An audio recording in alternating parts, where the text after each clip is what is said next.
ఆయన ఆరాధించేవారు ఆత్మతోనూ సత్యముతో. సత్యం అంటే ఆయన వాక్యమే సత్యం. అంటే వాక్యపు వెలుగులో ప్రభుని ఆరాధించడం మనకు ఆశీర్వాదం. యెషయా గ్రంథం 6వ అధ్యాయం 1 నుంచి 7 వచనాల వరకు.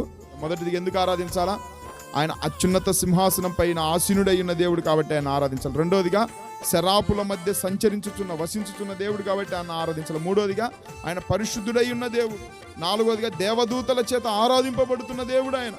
ఐదోదిగా నశించిన మనకు ఆయనను చూచే భాగ్యాన్ని ఇచ్చిన దేవుడు, కన్నులారా చూచే కృపనిచ్చిన దేవుడు, అంటే మన మనోనేత్రాలు వెలిగించిన దేవుడు కాబట్టి ఆయన ఆరాధించాలా.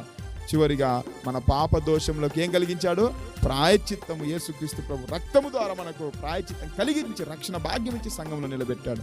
కాబట్టి ఇంకా ఈ వారంలో ఎన్నెన్ని మేలు చేశాడో అవన్నీ జ్ఞాపకం చేసుకుంటూ దేవుడు మన పట్ల, మన కుటుంబాల పట్ల, మన పిల్లల పట్ల చేసిన మేళ్ళన్నీ తలపోసుకుంటూ విన్న లేఖనాన్ని బట్టి లేఖనాల వెలుగులో మనమందరం ప్రభుని స్తుతిద్దాం, ప్రభుని ఆరాధన చేద్దాం.